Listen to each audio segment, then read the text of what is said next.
Alrighty, so today we're going to do another News of the Week episode, but before we talk about the numerous transfer rumors that has happened in this past week in MLS, because after all, the secondary transfer window and the European transfer window is still open until August, I want to first congratulate the Vancouver Whitecaps winning the Canadian Championship over Toronto FC in a penalty kick shootout. I mean, to be fair, anytime when TFC is involved in a PK shootout, you know it's going to be an automatic loss because they suck in a PK shootout, and hence, also that's why I'm wearing a Whitecaps jersey in this News of the Week episode. I usually don't wear team jersey in the News of the Week episode, though I feel like I probably should do more of that, just like what I do with the previews and reviews. But like I said, the Whitecaps winning the Canadian Championship and only winning their second Canadian Championship, their first since 2015. And as much as I know I would have loved TFC to win another Canadian Championship so that they will go to CCL, and knowing that they're definitely in an upward projectile with the likes of Lorenzo Insigne and Federico Benedeschi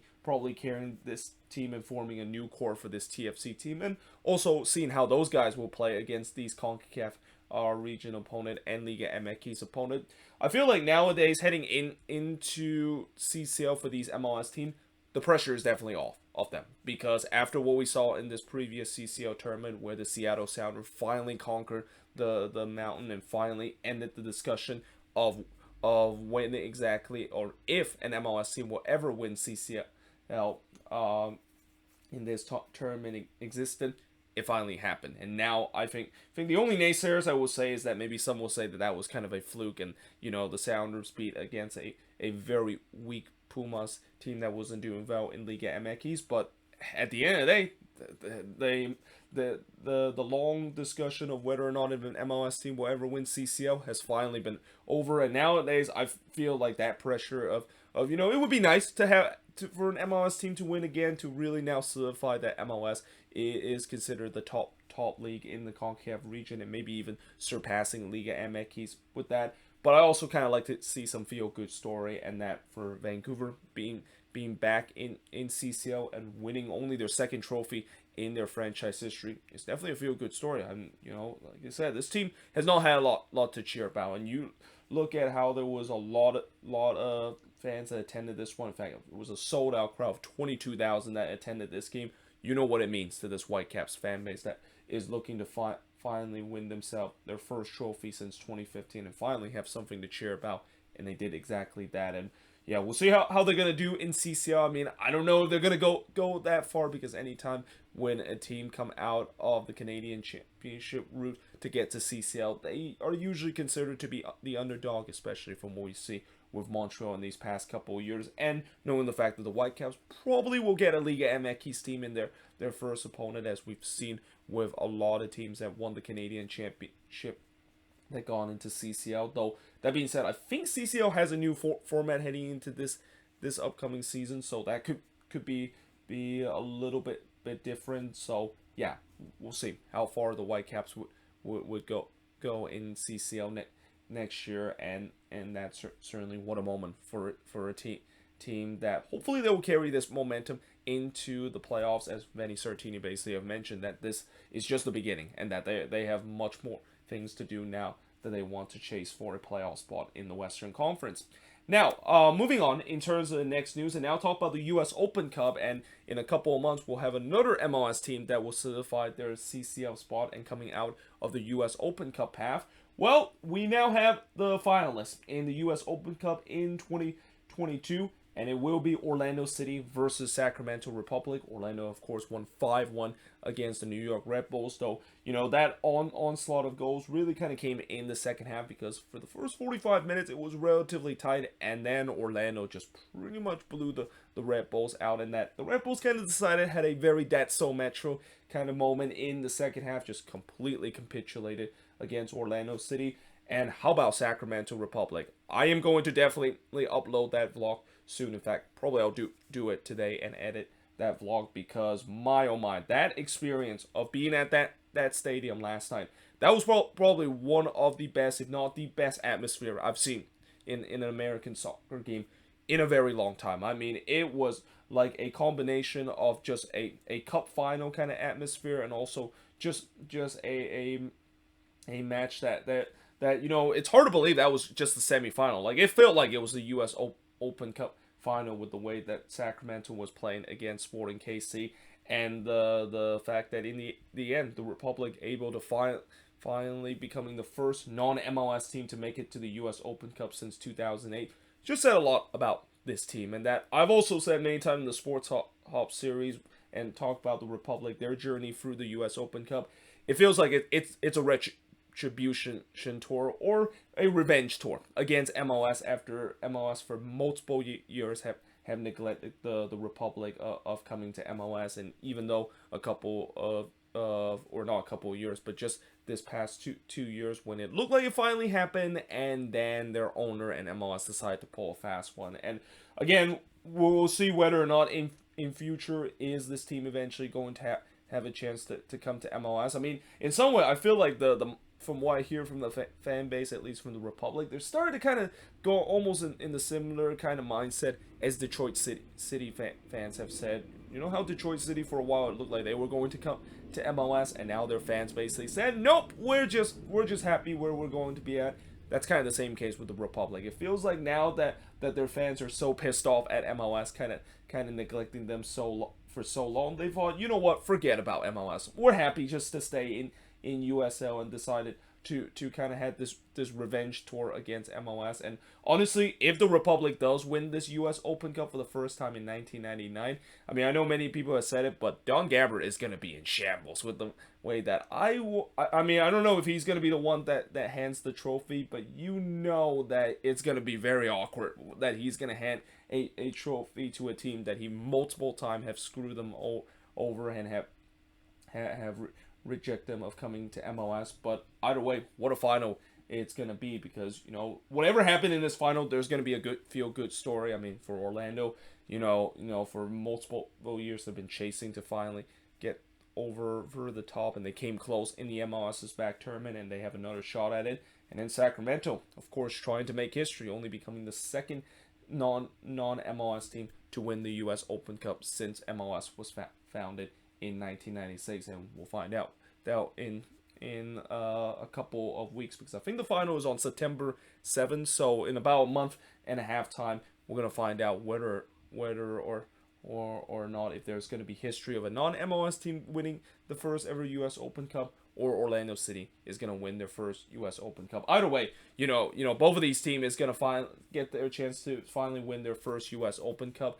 And also, can you imagine the scenes if a second division team gets to the CONCACAF Champions League? Like, that would be crazy in a source if that would happen. But it could happen. I mean, imagine if Sacramento does face against like a Central America or even a Liga MX team. Like, that would be just a wild scene to happen. But it's closer to reality than ever with the way that they made it to the US Open Cup final.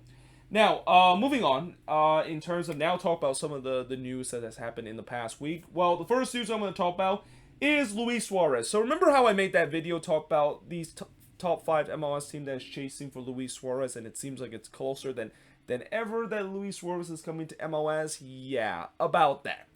It turns out that literally after an hour after I did that video and I uploaded it onto my channel, it says that he has decided to sign with his boyhood club in CD Nasty now. And yeah, I know the comment section was basically saying, oof, this video didn't age well. Now, I could have easily deleted that video, but, you know, I'm a man of honor. I decided to just keep that video on tag, because that video is kind of just a reminder of how things can really turn against anyone, including myself, how it seems like the soccer gods were not happy. The fact that I made that video, and they decided to kind of curse me with this news right after I upload the video. But all kidding aside, you know, I think even though it kind of is disappointed that we won't see another big European name coming to MLS, I think this is a good story to see. I mean, anytime when you see these well-known European names, especially coming down to South America, a lot of them eventually does go back to South America to play for their boyhood club, to retire their career. Just kind of almost like a circle of life in terms of their career. And yeah, in this case for Suarez, he decided to do so instead of thinking about coming to MLS, and we wish him the best, even though I know a lot of people, including myself, would have definitely want to see him come to MLS before he retired. Now, moving on in terms of the next news and talking about the Tati Castellanos transfer for saga, well, it has now come to an end, and it kind of comes to an end in a bit of a surprising way because for all this time we talked about Tati Castellanos going to Europe or going down to South America and how much exactly NYCFC is going to receive for him. Well, it turns out, at least right now, it's not nothing that we will know the number, because it seems like NYCFC have decided that they're going to loan him to a European team, and that they're going to loan Tati Castellanos to Girona through 2023. Now, the whole him going to Girona, that thing isn't a big surprise. But what is a surprise is a loan move. Like, I didn't think a loan move was something that they were thinking about. I mean, maybe if I read it a little bit deeper, and with the way that it seems like City Football Group really want to keep Tati Castellanos on their book, that's why maybe a loan move was a possibility. But still, he is going to be going to Girona through summer of 2023, which technically means that he's still an NYCFC player, and that, again, I don't know exactly if this loan move does include an option to buy, or there's a sell-on fee where, if Girona does buy Tati Castellanos, if they do eventually sell him all to another team, NYCFC will get certain amount of sell-on fee. But either way, this is definitely something that we knew it was going to happen, and it finally happened. Though the manner it happened and the way that, I don't think this really got a lot of fair. Like, I thought that maybe there was going to be a lot of buzz about Tati Castellanos going to Europe, and that MLS, the media, is going to once again portray another successful kind of South America coming to MLS, develop to be a decent player, and eventually sell off for a profit. I think the reason maybe why that's not the case is because this is just a loan move, and again, we'll see whether or not, if Castellanos does well with Girona, whether if Girona is going to pay him in hefty the amount to get him outright. I mean, I'm assuming that's going to be the case. And in some way, it's kind of smart for NYCFC to do this, because, let's say if he does do well with Girona, they can hike up the transfer fee even more than they've already done. So I think maybe now we're going to start seeing some teams that are going to try to do that, where instead of just decide to sell their best talent off to Europe for a transfer fee, then maybe they can just do a loan move to see if that transfer fee can hike up a little bit more. Now, obviously, the dangers of that is that if they don't do well, then yeah, that transfer fee does start to go down. So it's kind of almost like a high risk, high reward kind of situation, and maybe that is the reason why we don't see a lot of teams that decide to loan their best player to a team in Europe, and eventually they give the option to buy for that team that they loan to him in Europe. Now, moving on, in terms of the next news, is that DC United have signed midfielder Victor Paulsen from Schalke on a DP contract. Remember him used to play for the New York Red Bulls back in 2012? Well, he is now back in MLS, and apparently, I don't know if DC did had to pay a certain team at the top of the allocation order, because, anytime when a player plays in MLS, I think once they leave, they go at the top of the allocation order. Or was that rule just when these players play in MLS to begin their career and eventually move to Europe, and then if they want to move back, that's how the allocation order is? I don't know. I mean, that rule has always been kind of interesting, alongside with the discovery rights rule, which will remain as one of the dumbest rule in MLS history. But yeah, in this case for DC, I mean, there's been some kind of mixed opinions about this. I mean, some DC fans feel like this is a good move because they need help in terms of the midfield, and that of course is the case, because when you look at this team, their midfield getting outrun game after game. Getting guys like Victor Paulsen will definitely help that cause, because he did very well with Schalke in these past years or so. But on a DP contract, yeah, that's where the mixed opinion comes. I mean, some people feel like this is kind of an underwhelming DP signing, though I have heard there is an option to buy down that DP contract. So maybe this might be a good thing, and might be a kind of a low risk, high reward kind of scenario. But either way, DC need help in the midfield, and they definitely have done so in terms of hoping that he can be a difference maker to at least solidify that midfield and not have them getting run in the midfield game after game as we've seen in these past couple of games. Now, the Portland Timbers have signed Colombian defender Juan Mosquera to a U22 initiative. Now, I don't remember if I mentioned this in the last News of the Week episode. I mean, when I wrote this, I kind of had a feeling that, did I mention this in the last News of the Week episode? Because if I did, I might have just kind of repeat myself, which, by the way, speaking of repeat, I didn't even spell his name correctly late there, but yeah, either way, I think it's a decent signing. It's definitely a depth signing whenever you decide to use a U22 initiatives signing, and that he definitely will provide some good depth in terms of this Timbers back line. Now, the Houston Dynamo have signed winger Nelson Quinones on loan from Colombian side Once Caldas, and they're not the only team that decided to sign a Colombian winger this week. Orlando City also decided to do that as they acquired their own Colombian winger by the name of Ivan Aguero on loan from Palmeiras. Now, in terms of Nelson Quinones, I don't really know a lot about this kid. I think he's only like 23 years old, and that, whatever the Dynamo decide to see from him, they think that he has some potential, and we'll see whether or not if he can do that. I mean, they've been kind of want to find the next Albert Elise, and that we'll see whether or not if he can be that. And in the case of Orlando City getting a winger, Ivan Aguero, he's done well with Palmeiras, though I don't think he has regularly started for the team. But either way, definitely this is used for some depth in the wing, and especially with them selling off Sylvester Vandewater just a couple of weeks ago, they need a replacement there, and I feel like this might be the Sylvester Vandewater replacement with him coming to Orlando City. That is Ivan Aguero. Now, Toronto FC have signed the Canadian defender Daniel Henry, and I think TFC probably have heard multiple times I talked about the problem with them not signing defenders, and it feels like all they do is signing attack, because they decided that, we're going to actually sign some defender, and this time it's Daniel Henry going to TFC. Now, I always felt like Daniel Henry was going to have a chance to play for another MLS team, and it's kind of unfortunate his situation with LAFC, where he kind of fell out of favor with the team and really dropped down the pecking order. And I always kind of felt like that wasn't the right team for him to join if he was going to be traded to another team. Well, actually not traded to another team, but actually picked up by another team after Vancouver decided to let him go. But him coming to TFC, I think he's going to solidify that back line. I mean, after all, he is a Canadian international, and he has a lot to prove if he wants to get one of those spot of joining the Canadian national team to the Qatar World Cup in just a couple of months.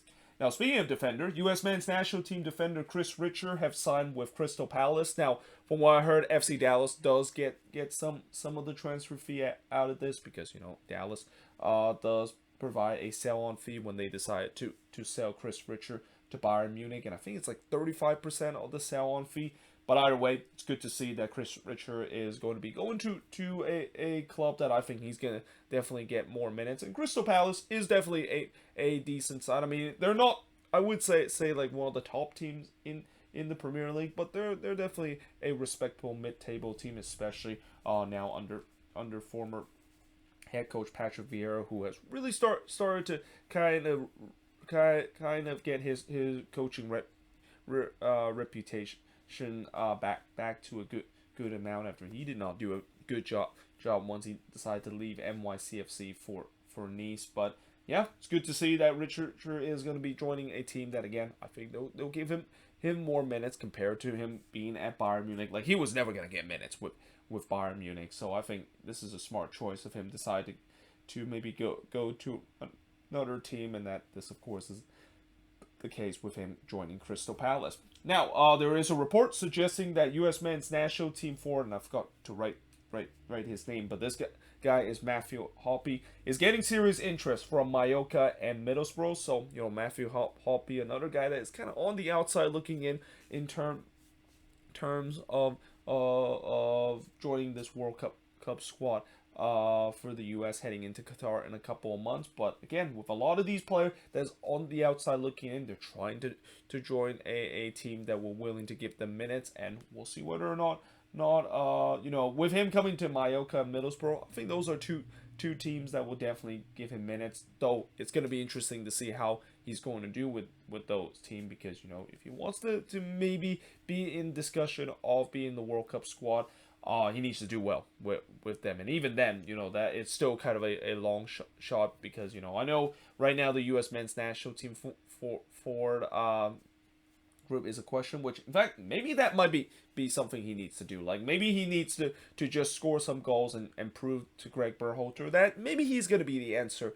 in terms of the number 9 position for this U.S. men's national team, because after all, this is still a big discussion coming into this World Cup of who exactly is going to be that guy that is leading the line in that number 9 role, and will be a guy that could be a goal scorer for this U.S. men's national team heading to the World Cup.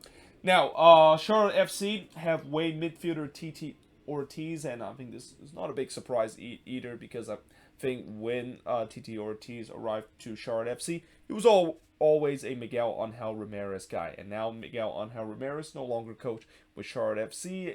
I had a feeling that and with him, he has still got some minutes with the team, but I guess maybe they feel like he doesn't fit in the system, and that they decide to kind of waive him. And after that, another thing I want to say is, wasn't he also supposed to be on loan with Tijuana? So technically, I wouldn't say that they waived him, but maybe they kind of just terminated his loan contract with Charlotte FC. But no, I think we'll see how he is going to do now. He's going to be back to Liga MX, but it's kind of unfortunate that it didn't work out. And again, like I said, he was always kind of a Miguel Angel Ramirez guy when he first signed him, and it's not a big surprise. Once Miguel Angel Ramirez gone, his guys is probably going to be leaving Charlotte FC very, very soon. Now, Minnesota United have signed Bakaya Dibasi to a contract extension. This is not a big surprise, because Dibasi, alongside with Michael Boxall, has been the rock of that back line for the Loons, and it's going to be that way at least for these next couple of years. I mean, there is that concern that back line is starting to age a little bit. I mean, Dibasi, I think he's approaching his mid-30s, and so is Boxall already in his early 30s. But that's just something I think we'll worry about down the line, because again, for Minnesota and for the Loons, they are definitely flying high in these last couple of games, and a lot of that has to do with not only the goal scoring, but also their defense. While at times it has kind of looked a little bit suspect, it's still considered one of the best in the league, especially in the Western Conference. Now, there was a report suggesting that DC United is ready to acquire David Ochoa from RSL. Now, this is kind of an interesting one, because there's been rumor of Ochoa potentially going to Europe, but now it seems like DC is looking and trying to get him before they maybe decide to sell him off to Europe. And I heard that this deal will also include that if DC decide to sell Ochoa to somewhere else and go to Europe, RSL will get some of that sell-on fee. But yeah, this is not a big surprise, because David Ochoa kind of lost his spot lost his spot in the goalkeeping position ever since Zach McMath has really had a renaissance career with RSL, and that's kind of unfortunate, because I would say that's kind of also the unfortunate thing of being a goalkeeper, or even being a soccer player, where when you're injured and the guy that replaced him have a good run, then yeah, you're basically going to drop down the pecking order. And in this case, I think Ochoa kind of dropped down the pecking order, and with how promising his career has been, especially with RSL last season, you knew that he was not going to just sit on the bench and let his development fall. So yeah, I think in some way he kind of maybe requests to go somewhere else, and that RSL basically honor that. Though again, I thought that he was maybe gonna make the jump to Europe soon, but it seems like he's gonna stay in MLS for a bit. And for DC, it's a team that makes sense, because while Federico Romo has done a good job in terms of solidifying that goalkeeping spot, RSL desperate, or not RSL, but for DC, they desperately need a goalkeeper, especially with the way that Bill Hamid, I think he's going to be out out long term with an injury, since I haven't heard of him coming back anytime soon this season. Now, the New England Revolution, they are reported that they are nearing to loan Josie Altidore to Puebla FC. In fact, from what I heard these past hour, it seems like that deal is all but done, and that is kind of an interesting one. And in some way, Josie Altidore decided to go with the Landon Donovan route, or even the Hercules Gomez route, where play in MLS for the past couple years, and he's been a well-known U.S. men's national team #9, and now it seems like he eventually is going to be finishing his career in Liga MX. Now, we'll see whether if that is going to be the case, especially with the way that this is just going to be a loan. And again, it's interesting. I mean, I'm always interested to see a lot of these former U.S. men's national team players, especially in that striker position, decide to go down to Liga MX. I mean, I don't know if he's going to get more playing time when he's down in Puebla, but it's a very interesting kind of move. And like I said, it looked like it is getting pretty close in terms of being done. Now, Norwich City is reported to sign Montreal midfielder Ishmael Kone. Now, from what I also heard these past hour, it seemed like this deal is off. It's with the way that it feels like Montreal was demanding a lot in order to sell one of their most talented youngster in their team to Norwich City, and Norwich City basically said, yeah, we're not gonna pay for that amount. And it's also going to be interesting to see, in Kone's situation, he hasn't really got a lot of start for this team, and this is a guy that he really shown his ability during the CCL run, and that it's kind of interesting that he hasn't been getting a lot of minutes lately, but we'll see whether or not if that is going to be the case, because he's still a very young player and he has a lot of potential, not only to be a great player for Montreal, but could be the future for the Canadian national team.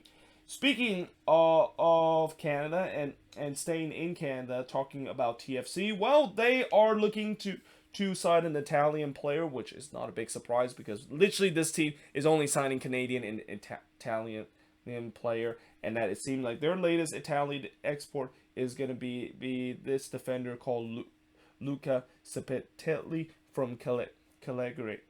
And from what I heard that this deal could potentially be done soon, and I think this could be a good signing because while he does play for a team that I think last season got relegated to Serie B, he is a guy that has Serie A kind of experience, and again, defenders and defense is something that TFC desperately needed to help for. I don't know why I said TFB there for a second. Maybe I'm started getting a little tired in this video, but yeah, we'll see whether if this could happen, because again, it feels like TFC might have heard from why I talked about their biggest weakness in the defense, and now they're trying to address that so they can really start to be a team that could be getting back to the Toronto FC that we know back in 2016 and 2017.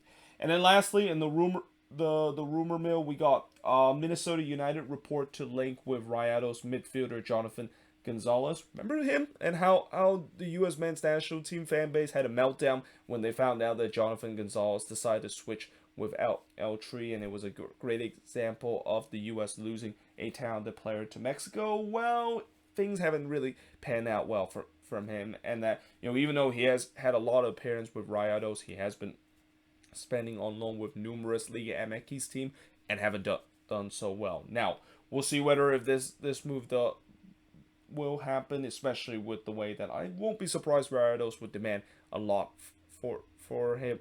I mean, we saw how one Rayados player by the name of Rodolfo Pizarro and how Inter Miami had to pay a hefty fee in order to get him. We'll see whether that's going to be the same case with Minnesota getting Jonathan Gonzalez, because it's pretty clear that the Loons, they need help in the midfield, and especially they found out that one of their midfielder and one of their depth piece in the midfield in Ja'Cory Hayes is going to be done for the season after suffering a broken leg in that game against Everton. That midfield depth is definitely very thin. I mean, you look at all the injuries that this team has had in the midfield. Guys like Kervin Arriaga and Will Trapp being down in the midfield. you know that this team desperately needs some depth, and I think signing a Jonathan Gonzalez will do that. And I'm not sure whether or not if he's going to be a starter for this team, because like I said, there was a lot of promise that this guy was going to be the next best thing, and things haven't worked out for him. And maybe he coming to MLS might be a way to revitalize of what could be still a very promising career for him. And then finally, in the last news of the week, we got Mayor Eric Adams have announced that he has approved the new NYCFC stadium site in Queens. Now, as much as this definitely sounds great news for NYCFC, this is just the beginning hurdle of NYCFC quest in terms of getting themselves a new stadium. In fact, there is actually still a lot of hurdles to clear, including the major hurdle that they still need to clear is getting the green light from the city commission. And if you know anything about New York City Commission, yeah, they're not very easy to dealt with, especially getting new stadium done, which is hence why NYCFC has had this problem of getting this new stadium site done pretty much since they came into the league in 2015. But at least it's good that they have the mayor on site to approve on this deal. And now let's see whether or not if we're going to continue to maybe have more rumors that the city commission is at least looking into this and see whether they eventually will vote of whether or not they approve it or not. Because like I said, at the end of the day, if one thing I know about the Inter Miami stadium situation is that they kind of had something similar to what NYCFC had to deal with, but at least they got it solved with the city commissioner giving them the green light to build the stadium, and that's what NYCFC need to do it here too. But either way, hope you guys enjoyed this video. If you do, make sure you like, smash the subscribe button. Let me know in the comments below what do you think of all these news that I mentioned here on the board. And as always, if there's any news I didn't mention here on the board, let me know in the comments below. But until then, hope you guys enjoyed this video, and I will see you guys next time.